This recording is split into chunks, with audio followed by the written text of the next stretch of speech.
Eu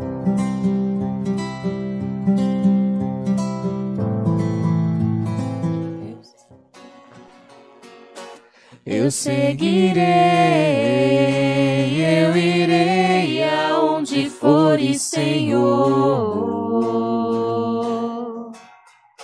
Eu seguirei, eu irei aonde fores, Senhor.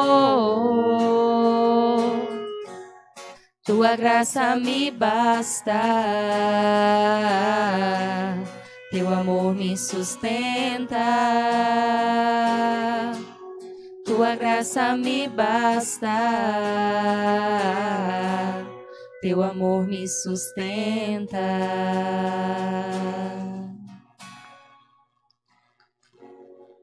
Boa noite a você que nos acompanha nesses dias de programa, onde aqui batemos um papo, aprendemos, meditamos e assim vamos crescendo sobre as coisas do alto.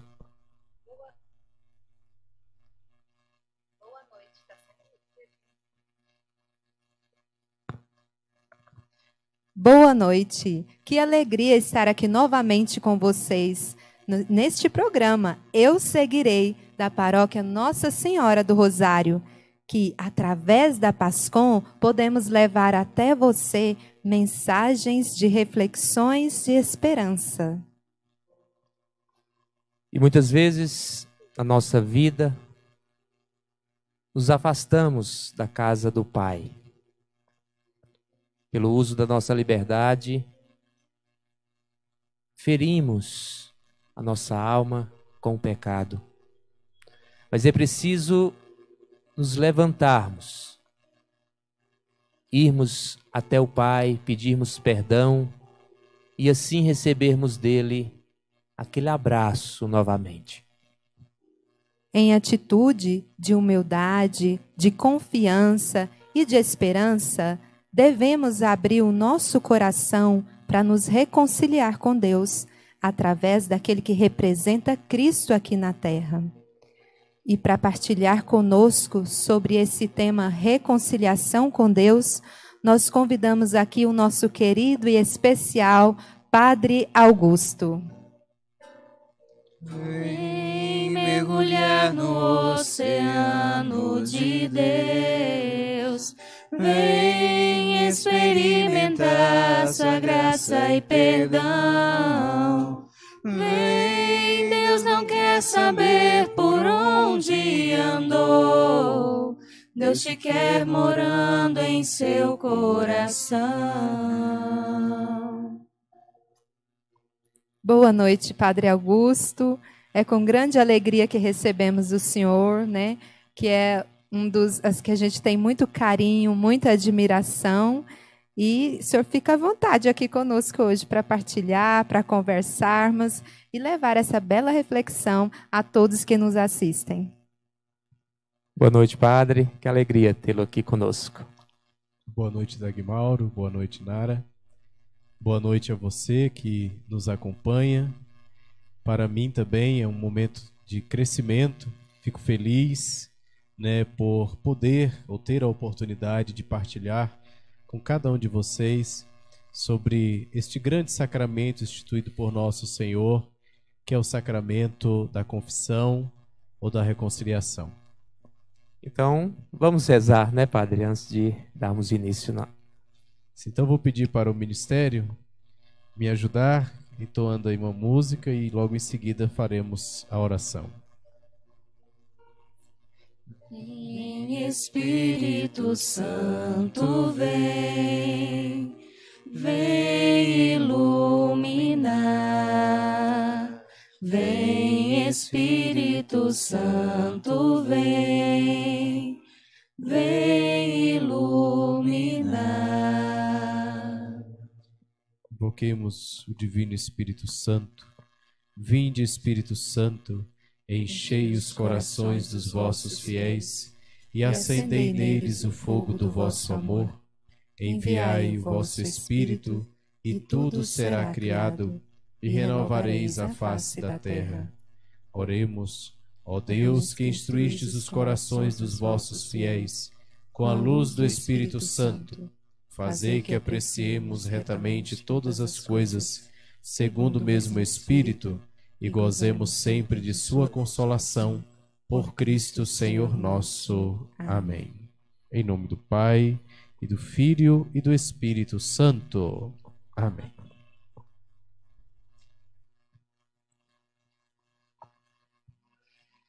Então, Padre, falar da reconciliação, da confissão, é algo assim tão importante nos nossos dias.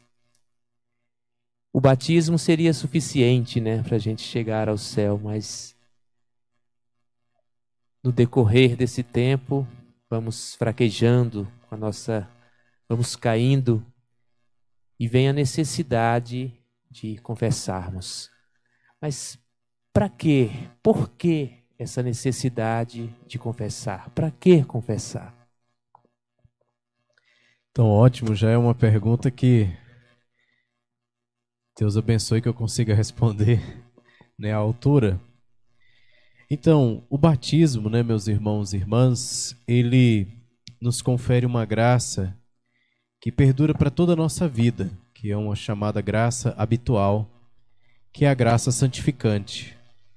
O batismo, ele abre para nós as portas do céu, nos torna então herdeiros do céu, co-herdeiros com Cristo. Então, através do santo batismo, nós somos lavados em Cristo, morremos com Cristo e ressurgimos com Ele para uma nova vida. Por isso que o sacramento do batismo é chamado de sacramento da regeneração. E se nós olharmos o que significa regenerar, significa o quê? Voltar à forma original, né? Porque quando nós nascemos com um pecado que não é nosso, né? Que é um pecado que praticamente herdamos ele, que é o pecado original. E só o batismo pode apagar esse pecado. Então, quando nós somos batizados, nós somos regenerados porque em Cristo nos tornamos novas criaturas. Agora, durante a nossa caminhada, da nossa vida como cristãos, nós não estamos isentos de errar. Por isso que o catecismo nos fala que, apesar do batismo, ele apagar o pecado original, devolvendo-nos então a cidadania celeste, ou dando-nos a cidadania celeste, nos inserindo na igreja, que é o corpo místico de Cristo, ainda fica aquela inclinação ao pecado. Lembrando, né, Dagmauro, Nara, que estar inclinado ao pecado não significa que eu estou fadado ao pecado, certo? Esta inclinação já é para minha luta pessoal. Eu sempre posso dizer não. Eu sempre posso viver aquela mensagem muito dita, né, que é o PHN, por hoje não. E quando eu faço isso, eu permito mais um dia na minha vida que Deus vença, que a graça permaneça. Mas então, mesmo apesar de o batismo me purificar, dar-me uma nova vida, ainda fica esta inclinação ao pecado devido à ferida da nossa carne, a nossa carne ferida do pecado. Então, essa inclinação ao pecado é o que a igreja, o catecismo, vai chamar de concupiscência, ou fomes peccati, né? Ou seja, inclinação ao pecado. E aí o que vai acontecer? Durante a nossa caminhada, então, devido a esta inclinação, quem sabe por falta de vigilância, quem sabe por não estar rezando como deveria, a gente pode acabar caindo em tentação. Por isso que em todo Pai Nosso, nós rezamos assim: não nos deixeis cair em tentação, Senhor, mas livrai-nos do mal. Porque o pecado é o mal. Então, às vezes por falta de oração, por falta de vigilância, aquele cristão pode acabar caindo. E agora? O que fazer? Então Deus, na sua sabedoria, Ele vai instituir um sacramento que vai restabelecer, sempre que buscado, ou eu até posso dizer sempre que celebrado, né? Porque nós celebramos a misericórdia de Deus na confissão. Então, sempre que esse sacramento é buscado, que ele é celebrado, ele devolve a nós a graça original. A graça que às vezes podemos perder quando pecamos. E esse sacramento, então, é o sacramento da confissão, também pode ser chamado sacramento da penitência, também pode ser chamado de sacramento da reconciliação, né? Como a Sagrada Escritura vai nos dizer, deixai-vos reconciliar com Deus. É muito bonito, né? Essa palavra assim, reconciliação. Uma palavra que nos remete muito ao amor, né? A caridade, a misericórdia. E, padre, uma das questões que a gente ouve muito, principalmente daqueles assim que estão um pouco afastados da igreja, é por que a gente não pode confessar direto com Deus? Sim, essa é uma pergunta bastante pertinente, né? Eu já escutei ela várias vezes também, já como seminarista. Em outros momentos da vida eu também já me fiz essa pergunta. Mas nós precisamos entender algo que é muito importante. Deus, que é onipresente, é onisciente, onipotente, aí a gente entra um pouquinho na onisciência, né? Deus que sabe tudo. É claro que Ele sabe também da nossa natureza humana, né? E foi justamente por saber de como nós somos ou como nós agimos, né? Eu não queria usar esse termo, mas ou até mesmo como nós funcionamos, nós vamos percebendo, né, Nara, que até mesmo na história da salvação, Deus ele sempre vai usar o intermediário, sempre. Vocês percebem? Deus, ele poderia já assumir a nossa condição humana de uma vez. Não. Deus vai escolher um povo. Porque todos nós nascemos de uma família. Então ele quis agir da mesma forma. Então ele vai começar lá com Abraão, né? Isaac, Jacó, é claro, ele vai criar Adão e Eva. Vai dizer, ele diz, olha, crescei e multiplicai-vos, enchei a terra e submetei-a. Mas aí ele vai escolher um povo. Aí vem Abraão. Depois ele vai escolhendo reis, santos, e aí ele vai escolher Davi. E aí ele determina então que o Salvador deveria vir da descendência de Davi. E aí vem esse mistério.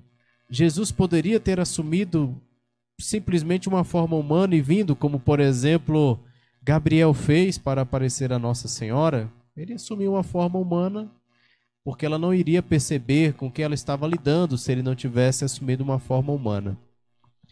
Mas aí, o Verbo de Deus, que já existia antes da Virgem Maria, porque o Verbo de Deus é eterno, ele quis também vir a nós, como nós nascemos no mundo. A única diferença é que não teve uma participação de homem. Nossa Senhora, ela concebeu por obra do Espírito Santo. Mas aí nós vamos percebendo que Nossa Senhora também mediou a vinda do Salvador. Por isso que tem um dos títulos de Nossa Senhora, é medianeira de todas as graças. Por que medianeira de todas as graças? Porque foi por meio dela que a graça veio a nós, que é Jesus Cristo, né? Então nós vamos percebendo que o próprio Deus ele sempre vai usar o intermediário para falar conosco, para transmitir a nós uma mensagem, até para o perdão. Por exemplo, quando nós lemos na Sagrada Escritura, o povo de Deus havia transgredido, havia blasfemado, e vão chegar aquelas serpentes venenosas, tem muita gente morrendo, e aí eles vão a quem? Eles vão a Moisés. Eles não vão já direto a Deus e dizem, Senhor, nos perdoa. Eles não, Moisés, pede a Deus por nós. Nós pecamos, ou seja, eles estão confessando, né? Eles estão confessando a Deus. Deus estava escutando, é claro, mas eles sabiam que ali Deus havia colocado alguém para intermediar. E esse alguém era Moisés. Um reconhecimento do que foi feito e um jogar para fora ali. Isso. Então eles jogam isso para fora, reconhecem. Moisés então assume e então Moisés intercede. Aí sim Deus vai lá a Moisés e vai dizer, Moisés, então faz uma serpente de bronze, quem olhar para ela será curado, né? Então, nós vamos percebendo que Deus ele vai usando de seus profetas, de seus ministros, para também ministrar a salvação, para também ministrar o perdão. Por isso que no contexto pascal, Jesus, depois de soprar o Espírito Santo sobre os apóstolos, vai dizer o quê? Ele fala, recebei o Espírito Santo. Então ele comunica a eles o Espírito Santo, e aí logo em seguida ele vai dizer, a quem vocês perdoarem os pecados, eles serão perdoados. A quem vocês retiverem, eles serão retidos. Então com isso, Jesus dá aos apóstolos, aos discípulos, esta faculdade que é própria de Deus, de perdoar os pecados.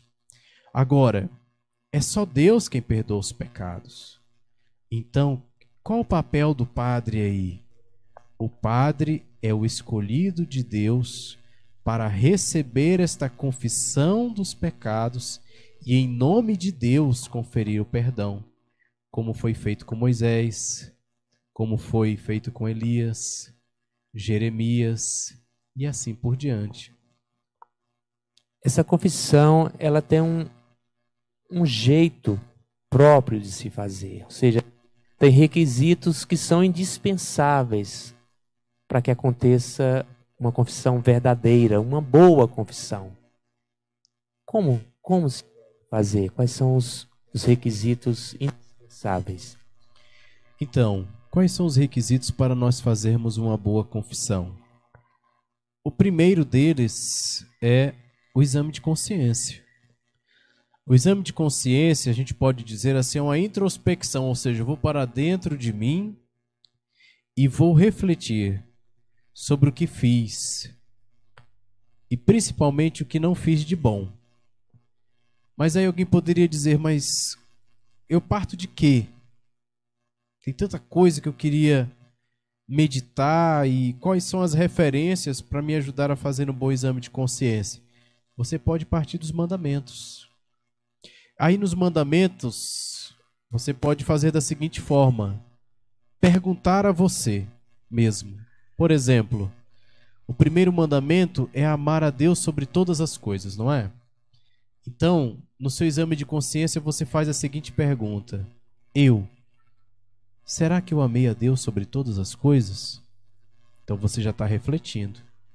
E aí já virá logo a sua consciência dizendo sim, não e por quê. Depois, mais um outro exemplo. Tem um dos mandamentos que fala assim, não levantar falso testemunho. Aí você joga a pergunta para você. Será que em algum momento eu levantei falso testemunho? Ou seja, falei mal de alguém? Acabei caindo num pecado muito atual, que é o pecado da fofoca. Às vezes fiquei chateado com aquela pessoa, não tive coragem de conversar com ela, então acabei falando mal dela como uma forma de até de me vingar do que ela fez comigo. Então aí a gente já está refletindo. Você pegou os mandamentos, não tomar o seu santo nome em vão. Será que em algum momento eu tomei o nome de Deus em vão? Então, nós já vamos ter uma matéria muito ampla, meus irmãos e irmãs, para meditar. E aí depois dos 10 mandamentos, quem sabe, você pode partir para os pecados capitais, que são 7, né? Soberba, avareza, luxúria, inveja, ira, gula e preguiça. Então você sabendo disso, você joga a pergunta para você mesmo. Será que fui preguiçoso? Também é um pecado muito atual, né? Será que eu fiz as minhas obrigações ou acabei deixando para lá, fui adiando e acabei quando fiz de mau jeito ou sem uma boa vontade? Então, você pode partir dos mandamentos, você pode partir também desses pecados capitais. Então, tudo isso vai te ajudar a fazer um bom exame de consciência, né? Que é a primeira coisa. E mesmo outros que não estão diretamente aí, mas indiretamente, por exemplo, se eu falei palavrão, se eu me excedi na bebida e assim por diante, no namoro. Se bem que o namoro ele já entra no pecado da castidade, né? Então, primeira coisa para uma boa confissão é essa, o exame de consciência. Então, depois que eu fiz o bom exame de consciência, aí vem o segundo passo que é muito importante. Não basta só eu saber o que eu fiz de ruim. Eu preciso me arrepender, senão não tem jeito. Para que a confissão seja válida, é preciso que haja arrependimento, né? Mas o padre me deu a absolvição e eu não estava arrependido. A confissão valeu? Não. Porque para que a confissão seja válida, é preciso que eu esteja arrependido. Porque esse momento é você e Deus. O padre está ali como ministro de Deus, acreditando que você está arrependido. Mas só Deus sabe, e você, se de fato você está. Então, para que a confissão seja válida, realmente eu preciso estar arrependido dos meus pecados. Aí então, eu fiz o exame de consciência, estou arrependido, e agora vem a parte desafiadora, né? Eu vou me confessar. Eu vou me acusar. E como a gente disse, né? O padre é aquele ministro que Deus escolheu para isso. Como escolheu Moisés, como escolheu Elias, como escolheu Jeremias. Essa é a pedagogia de Deus, respeitando a nossa humanidade, o nosso jeito, a nossa forma de viver, de agir. Então, eu faço essa confissão, né? É simples. Você chega lá, faz o nome do Pai com o padre, né? Normalmente, isso varia. O padre pergunta quando foi a sua última confissão, para saber se já está com muito tempo ou não. Às vezes o padre também pode não perguntar. Isso é bem simples, é um certo ponto facultativo aí. Mas o fato é que depois desse momento introdutório, você então fala os seus pecados, ou acusa os seus pecados, né? Porque a matéria da confissão são os atos do penitente. A matéria do batismo é a água, né? Com as palavras, eu te batizo em nome do Pai, do Filho e do Espírito Santo. E qual é a matéria da confissão? São os atos do penitente. Então ali você acusa os seus pecados. É claro que você não precisa entrar em detalhes, certo? Pode ser objetivo. Se não tiver claro, o padre vai tentar esclarecer com você. Mas você não precisa entrar em detalhes, né? Falar o contexto inteiro. Não, você fala com objetividade. Por exemplo, eu desobedeci a minha mãe. Pronto, já é um pecado. Não precisa falar, olha, nós estávamos indo ao shopping, ela disse para eu não entrar naquela loja e eu disse que eu ia entrar mesmo. Aí não precisa contar a história do pecado, né?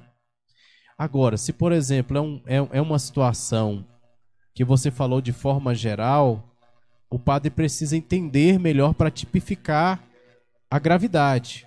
Porque, por exemplo, você fala assim, eu pequei contra a castidade. Há vários tipos de pecado contra a castidade. Você viu alguma coisa que não devia? É um tipo de pecado contra a castidade, né? Se está namorou de uma forma errada, né? De uma forma que tirou o pudor, então já é uma forma de pecado contra a castidade. Então, há diversas formas. Então aí é preciso tipificar para que assim o padre possa dar a penitência correta, o conselho correto, certo? Esse é um caso. Mas em si, você pode ser objetivo, né? Então, e é importante que ao confessar aquele pecado, você esteja arrependido mesmo. E aí depois da confissão, o padre normalmente dá um conselho, né, uma orientação, e assim ele vai dar a absolvição. Interessante, em nome de Deus.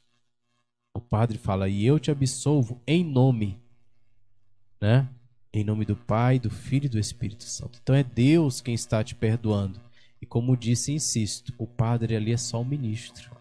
Ele foi consagrado para isto. Ainda voltando nessa parte de acusar o pecado, de falar. E se intencionalmente eu guardo um pecado? esquecer é uma coisa, mas eu guardo um, porque aquele eu me envergonho. É como se fosse o pecado de estimação. Aí já entra numa outra matéria, né, padre? Como é que... Sim, porque, como disse, para que realmente a confissão seja válida, é preciso que haja um arrependimento. Então, se conscientemente, né, o fiel ele não confessa aquele pecado, então aquela confissão não é válida, porque ele omitiu. O esquecimento já é outra coisa, porque o esquecimento já é, de certa forma, um ato involuntário. Porque se eu lembrei e não falei, então não tem como eu esquecer, porque já é voluntário. Agora, o esquecimento é um ato involuntário. É um defeito da faculdade da alma que se chama memória. Certo? Então, eu esqueci.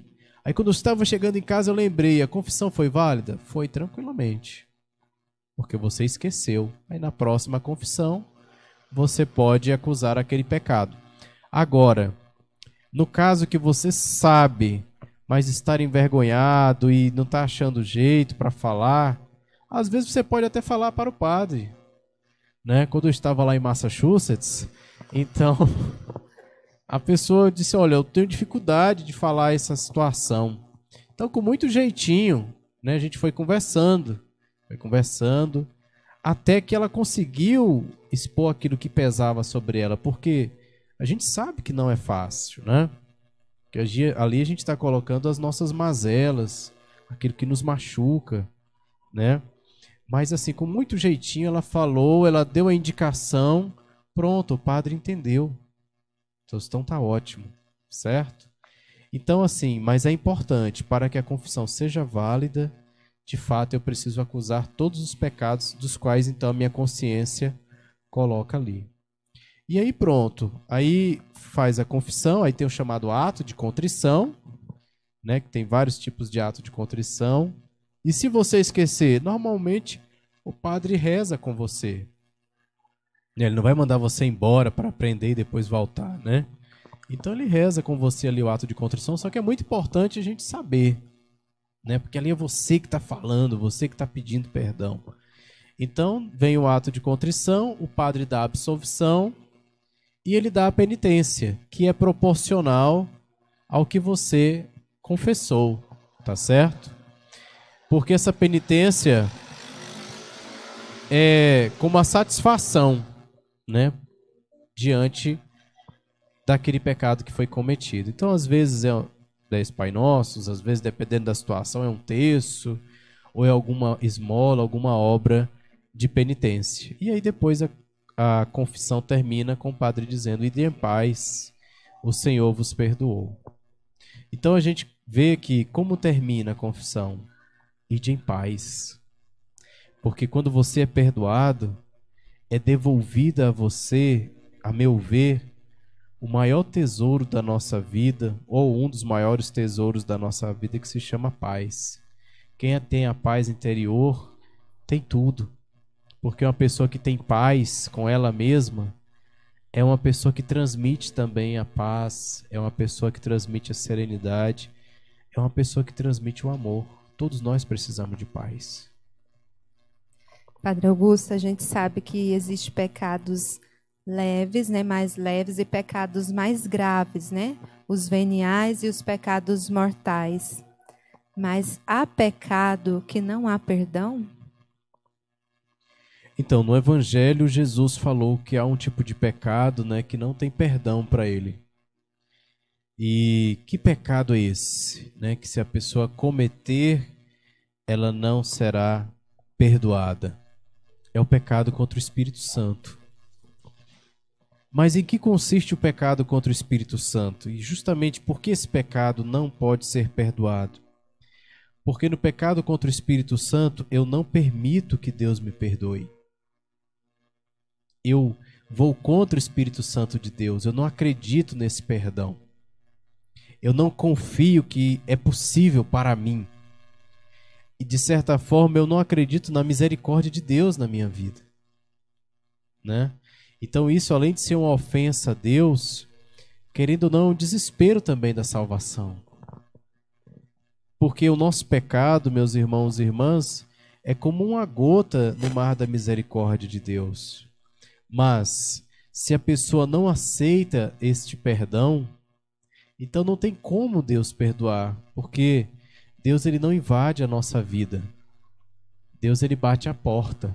É o que nós escutamos no livro do Apocalipse, né? Eis que estou à porta e bato. Se você abrir, nós entraremos e faremos morada na nossa vida. Então, quando você se confessa, é como se você estivesse abrindo a sua porta para Deus entrar.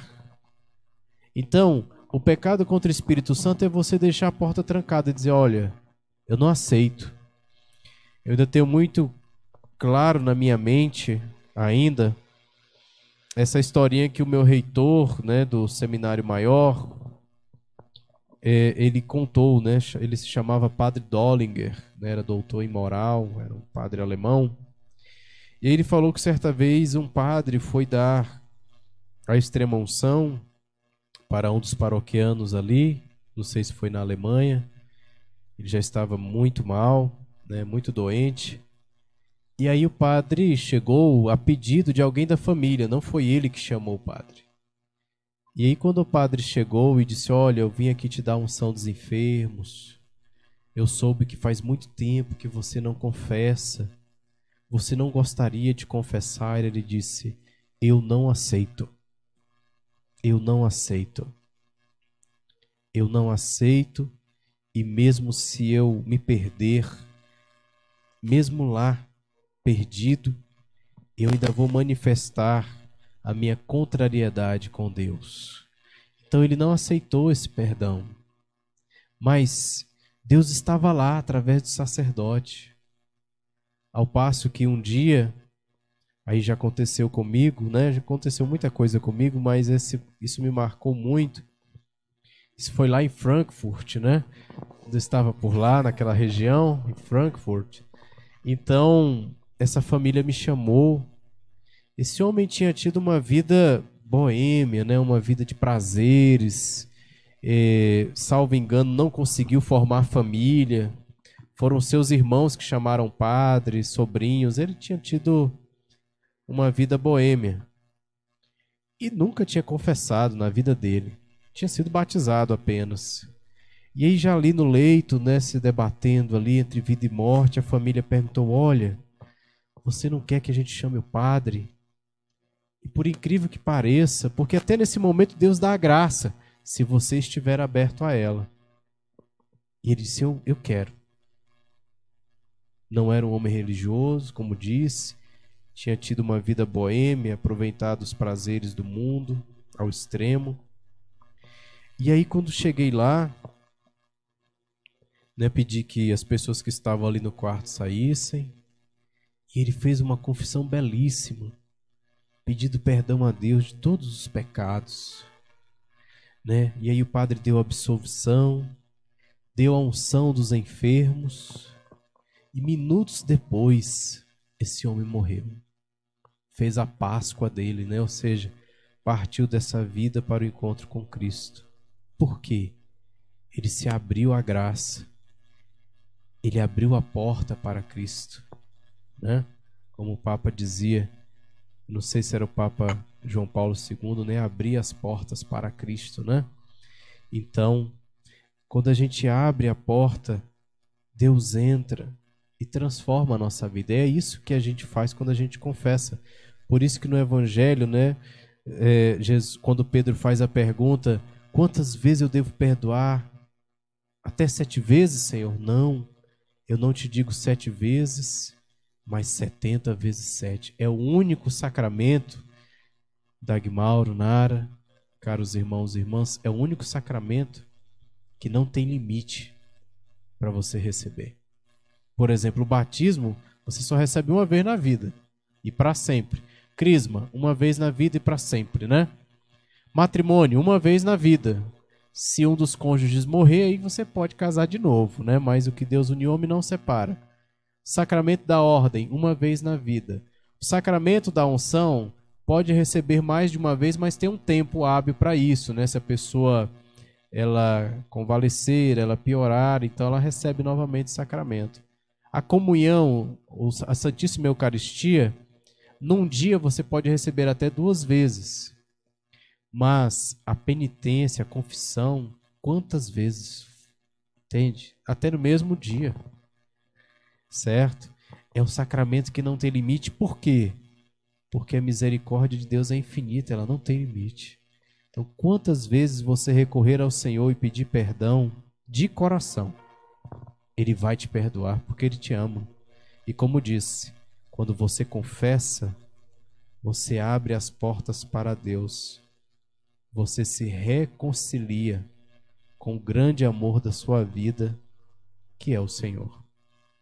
Maravilhoso demais ter isso na nossa igreja, né, Padre? E eu teria tantas questões, tantas reflexões e perguntas para fazer para o senhor hoje, né, nessa noite. Mas já finalizando, gostaria de pedir ao Senhor para deixar uma mensagem para aquelas pessoas que têm vergonha de se confessar, para aquelas pessoas que até querem, mas deixou o tempo passar e faz muito tempo que não se confessa e não tem coragem de voltar, né, para se confessar, para fazer essa reconciliação. Então, meu irmão, minha irmã, quando a gente adoece, a gente vai para o hospital. Às vezes no hospital a gente recebe medicamentos que a gente não gosta, injeções. Às vezes a gente até é revestido com uma bata que a gente fica bem exposto. Mas por que a gente passa por tudo isso? Porque a gente quer a cura do nosso corpo, porque a gente quer viver. De uma forma análoga é a confissão. Quando você vai se confessar, você vai em busca de um remédio. E é um remédio para a sua alma, que vai te dar a tua salvação. É claro que, como disse, não é fácil a gente colocar ali para fora as nossas mazelas. Davi vai até dizer, enquanto eu silenciei meu pecado, eu senti meus ossos quebrarem dentro de mim. Salmo 31. Mas quando eu confessei os meus pecados, Deus me aliviou. Então, permita que Deus alivie você. Permita que Deus cure a sua alma. É difícil? É.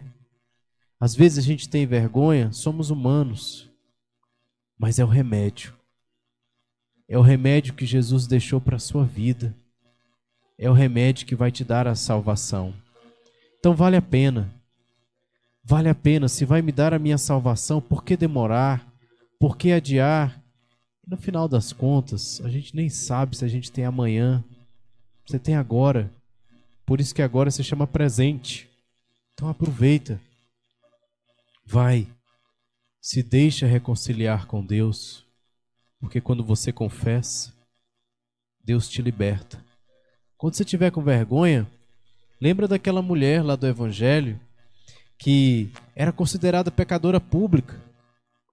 Ela não foi convidada para a refeição.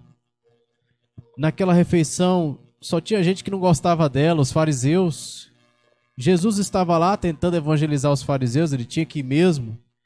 Mas e vocês imaginem, essa mulher deixou tudo de lado. Muitas pessoas olharam para ela e disseram, o que ela está fazendo aqui? Olharam até para Jesus e disseram, como é que ele deixa uma mulher dessa se aproximar dele? Ela é uma pecadora pública. Ela não se importou com nada disso.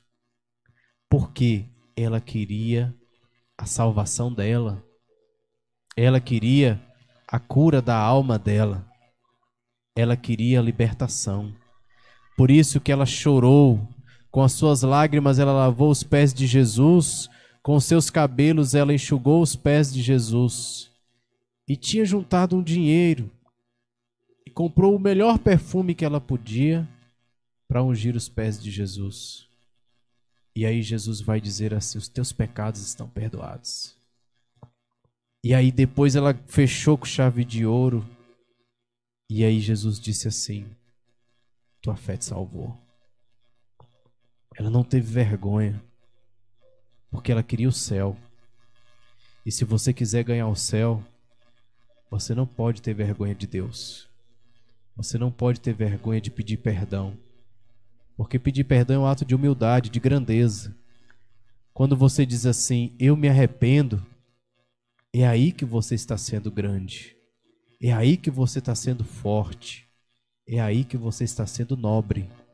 Então seja grande, seja forte, seja nobre. Peça perdão a Deus, procure a confissão e em troca, Deus vai te dar o céu. Amém. O senhor pode dar uma bênção para nós todos, toda a equipe deste programa e para todos aqueles que estão nos assistindo, participando através da tela. Né? E tá ficando aí um gosto de quero mais, né, pai? Então eu agradeço mais uma vez, Dagmauro, Nara, a equipe da Pascom, a você que nos acompanha, também ao Ministério de Música, e que nós possamos crescer espiritualmente cada vez mais e seguir a nosso Senhor com alegria. O Senhor esteja convosco, Ele está no meio de nós. Abençoe-vos e proteja o Deus Todo-Poderoso, Pai e Filho e Espírito Santo. Amém. Amém. Muito obrigada, Padre Augusto, por estar aqui com a gente. Quero agradecer também a toda a equipe, né, da Pascom, de música, que contribuiu para que esse programa hoje fosse realizado. Agradeço também a você que participou conosco nesta noite.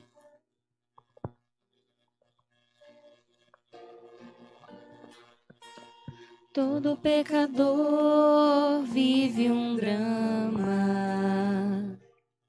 Nem sempre erra porque quer, o pecado inflama. Pais e filhos não se traem simplesmente por querer. O pecado cega a vítima e faz perecer. Não pense que o teu erro, por maior que pareça, diminuirá o amor de Deus por ti, a ponto que te esqueça. Deus não pode amar-te mais do que está te amando agora. O amor de Deus é graça e quem experimenta adora. O pecado nos faz cegos demais, nos afasta da graça e da paz. É por isso que Deus quis se tornar um oceano de misericórdia. Vem mergulhar no oceano de Deus. Vem experimentar sua graça e perdão. Vem, Deus não quer saber por onde andou. Deus só quer te ver voltando para descansar em suas mãos. Vem mergulhar no oceano de Deus. Vem experimentar sua graça e perdão. Vem, Deus não quer saber por onde andou. Deus te quer morando em seu coração.